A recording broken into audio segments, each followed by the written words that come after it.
How many cameras did you pass today? You probably didn't even notice.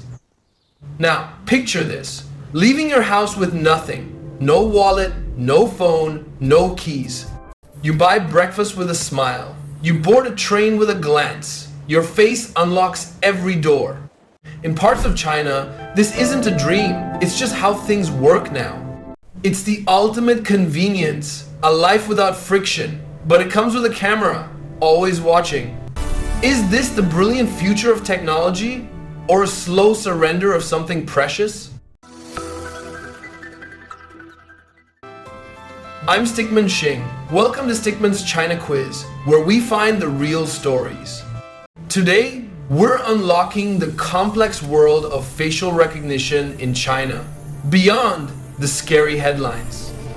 We'll walk through the daily life it enables, we'll see how it keeps cities safe, we'll meet the geniuses building it, and we'll tackle the tough, global questions it forces us to ask.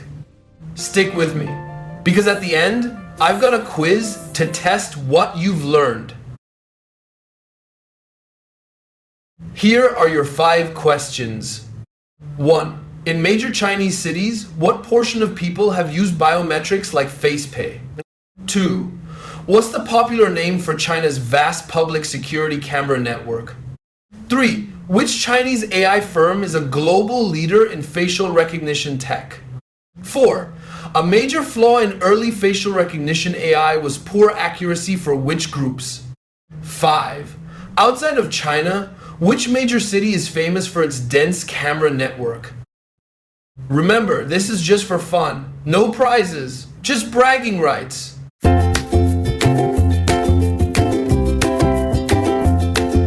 Welcome to Stickman's China Quiz.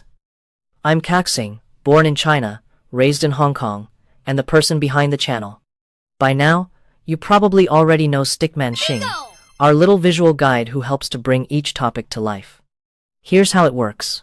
We research deeply, animate with AI, and end every episode with a quiz that puts you in the driver's seat. If you're tired of shallow headlines and want to truly understand China, you've come to the right place. No politics, no noise, just facts, stories, and curiosity. Join us as we discover the real China together.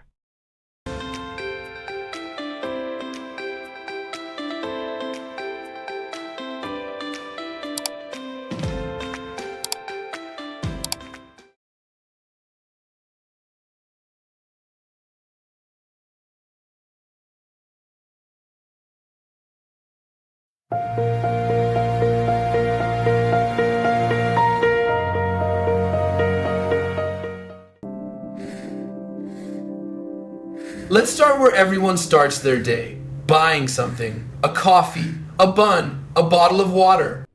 In thousands of stores across China's megacities, the cashier is a small screen. You look at it, a green check mark appears, payment complete. This is Smile to Pay. It's not a gimmick, it's routine. The data backs this up. A 2023 report by the China Payment Clearing Association, CPCA, found something staggering. Over 86% of consumers in top-tier Chinese cities had used biometric payment methods. That includes fingerprints, but Face Pay is the star. Why? Because it solves tiny problems. Your hands are full with groceries? Just look. You're running for a train and fumbling for your phone? Just glance. It's not just retail. Public transportation is getting the upgrade. On Beijing Subway's Airport Express line and several Shenzhen lines, trial gates let you pass with just your face. No tapping a card, no scanning a QR code. The system recognizes you, deducts the fare, and opens the gate, all in under a second. The convenience extends everywhere. High-end hotels use it for express check-in. Office buildings and apartment complexes use it for hands-free entry. Even some schools use it for attendance. The appeal is a combination of speed, hygiene, and sheer simplicity. You are your own access card. This layer is all about removing friction from daily life. It's a powerful consumer proposition, and it was built on the backbone of China's existing mobile payment revolution. Apps like Alipay and WeChat Pay trained 1 billion people to pay with their phones. Face recognition was the next logical, hands-free step. For millions, it's not intimidating. It's intuitive. It just works. But this seamless convenience rests on a vast, invisible infrastructure. A network of cameras and servers that must always see you, know you, and verify you. That infrastructure doesn't exist just for convenience. It has another more powerful purpose.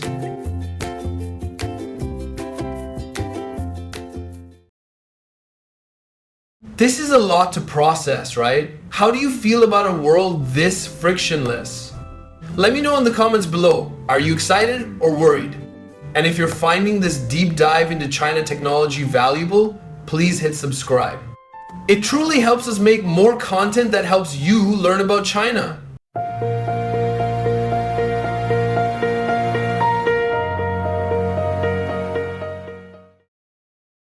Now, back to the story. This is the layer that often dominates Western headlines.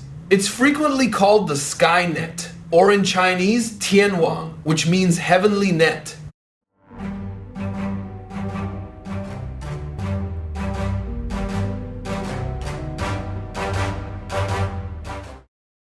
It's a fitting name. It's not one single software.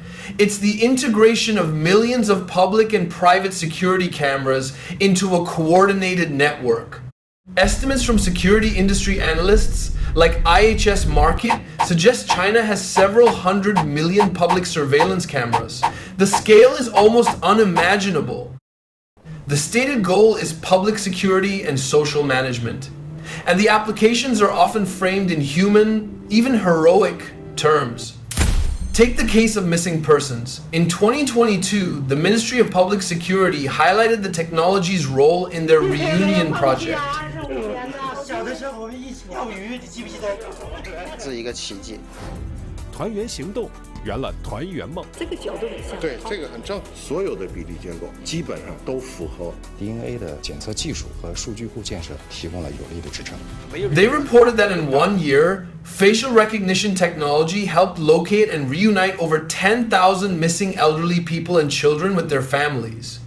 The process is swift. A photo is entered into the system, AI scans, live feeds from cameras at transport hubs, commercial centers, and streets. When a match is found, local police are alerted. What could take days of manual search now can take hours or even minutes. For criminal investigation, the application is more direct. Cameras at major intersections or event venues can scan crowds in real time. The system compares faces against databases of known suspects or persons of interest. Authorities claim this capability acts as a powerful deterrent and has significantly increased the clearance rate for certain types of urban crime. During massive public gatherings like National Day celebrations or the Shanghai International Film Festival, this system is part of the security backbone. It monitors crowd density, flags unusual movement, and can track individuals across different camera points. For a significant portion of the Chinese public, this isn't seen as overreach. It's seen as a modern, effective form of social governance. It fosters a sense of security, the idea that in public spaces, the system is a guardian. A 2021 survey by the Shanghai Academy of Social Sciences suggested that over 70% of residents in major cities felt safer because of the pervasive security cameras. This is the social contract of the second layer, trade a degree of anonymity for a promise of greater safety and order. But this vast, powerful system inevitably collides with one of the most cherished values of the modern world: personal privacy.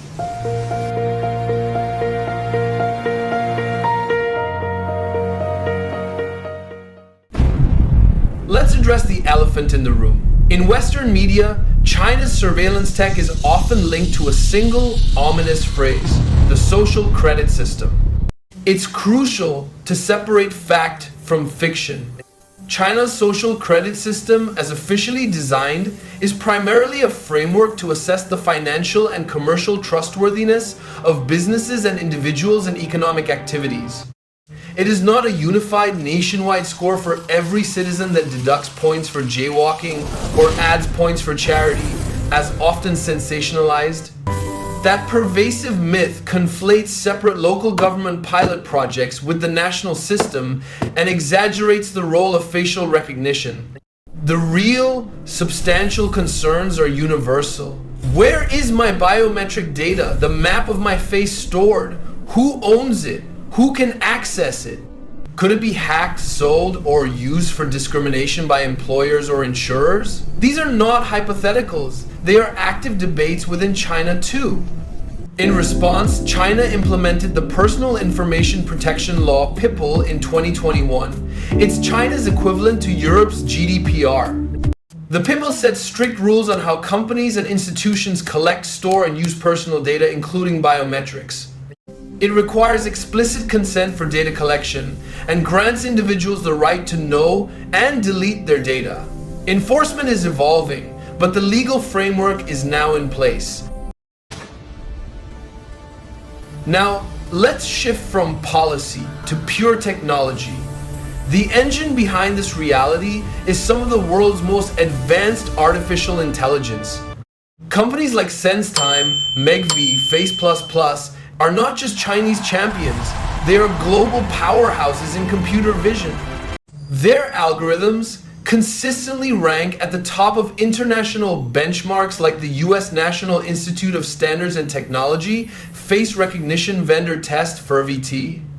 These systems can identify a single face from a database of millions with accuracy rates above 99.5%, often in mere milliseconds. But this technological prowess has a dark shadow: bias. AI is only as good as the data it's trained on. The landmark 2018 Gender Shades project by MIT researcher Joy Buolamwini exposed a critical flaw. She found that commercial facial recognition systems from major companies, including some from China, had significantly higher error rates when identifying women and people with darker skin tones. The reason was a lack of diversity in the training datasets, which were overwhelmingly composed of lighter-skinned male faces. This isn't just an academic problem, it's a real-world risk of misidentification. The industry has responded. Companies now actively curate more diverse datasets and develop techniques to mitigate algorithmic bias. But it remains an ongoing global challenge for AI ethics. So here we have it. A technology of breathtaking capability built by brilliant minds, deployed at a staggering scale, capable of both protecting the vulnerable and, if misused, enabling unprecedented control. It is a tool of immense power, and the world is watching to see how that power is balanced.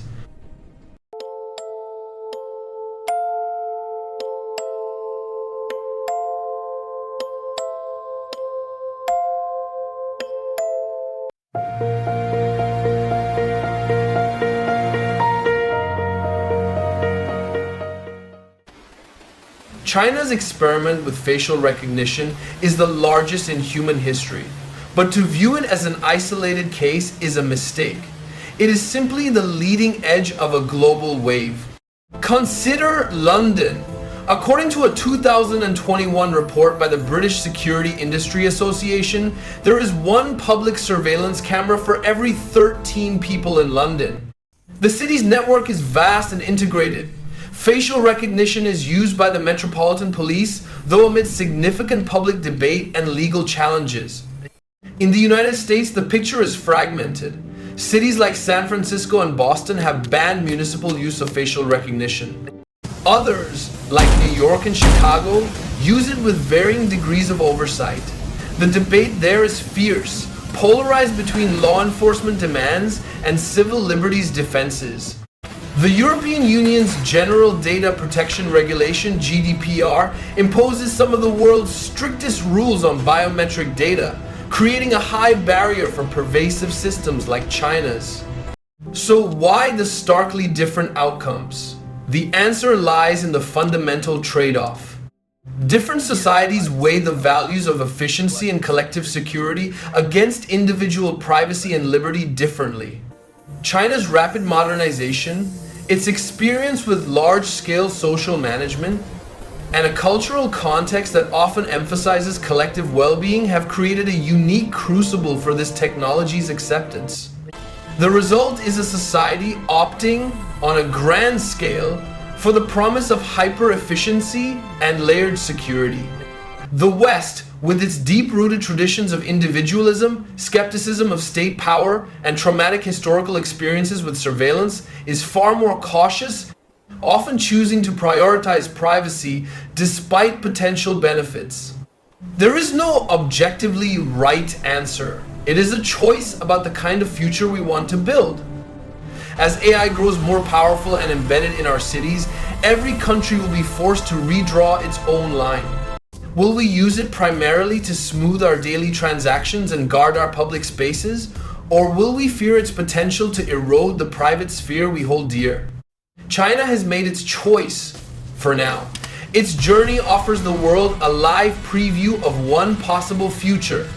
A future of incredible convenience and managed safety, paid for with a currency we are still learning to count: our personal data and our public anonymity. The question for you, the viewer, is simple. Looking at this preview, what do you see? A utopia of seamless living, or a warning from a possible dystopia? The line, ultimately, is drawn by our values. So, what's your line? Before we jump to the quiz, I want to hear your first thoughts. Where do you stand on this big debate? Let me know with a quick comment. And if you're finding these deep dives into China Explained helpful, make sure to subscribe. Every single subscriber helps us travel across China and bring you more real stories. Now, let's test your memory. It's quiz time. Let's see how closely you watched. Question 1.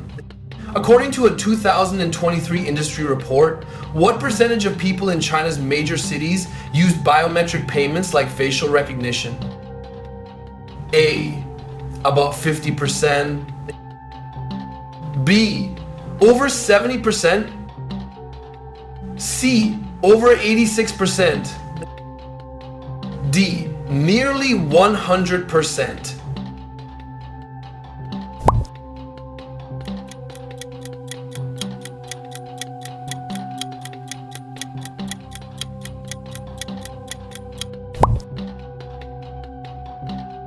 The correct answer is C, over 86%. That's from the China Payment Clearing Association. Adoption is massive. Question 2. What is the common nickname for China's integrated public security camera network? The Great Firewall. B. The CloudNet. The Skynet, Tianwang. The Dragon's Eye.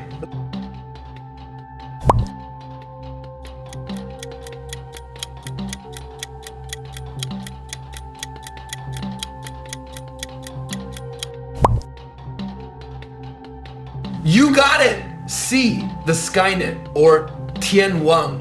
It's a network of millions of cameras. Question 3. Which of these companies is a Chinese AI giant known for facial recognition? A Huawei. B. SenseTime. C. Tencent. ByteDance.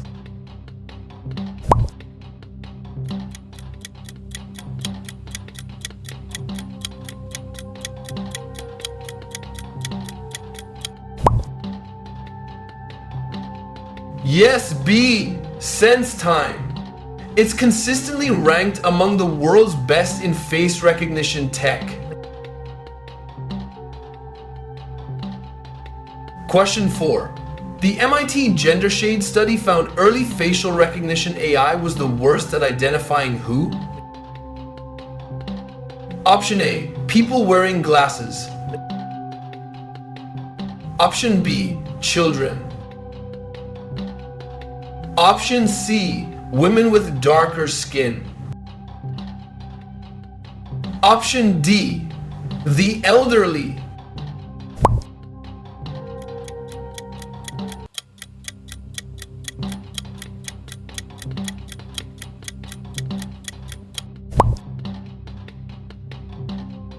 Correct! It is C, women with darker skin. This exposed a serious bias problem in training data.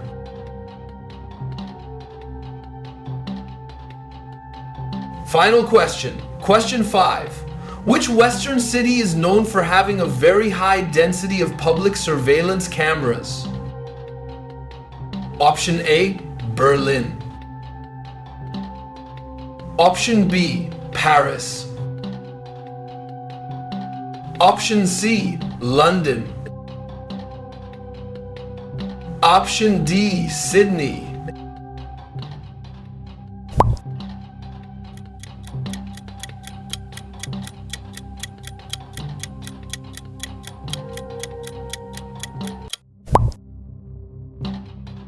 The answer is C, London.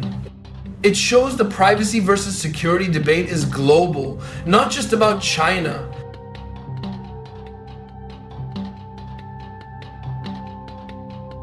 Excellent! How many did you get right? Share your score in the comments. So, what's your verdict? This is a big topic with no easy answers. Let's make it interactive. I'm starting a poll right here. Are you more of a convenience champion, excited by this tech's potential, or a privacy defender concerned about what we might lose? Type champion or defender in the comments. Let's see where this community stands. If you want more deep, balanced explorations like this, you need to be here. Subscribe to Stickman's China Quiz. Hit that notification bell. We cut through the noise. We bring you the real, multi-dimensional story of China's past, present, and future. Your understanding starts here. Thanks for watching. Stay curious and keep questioning.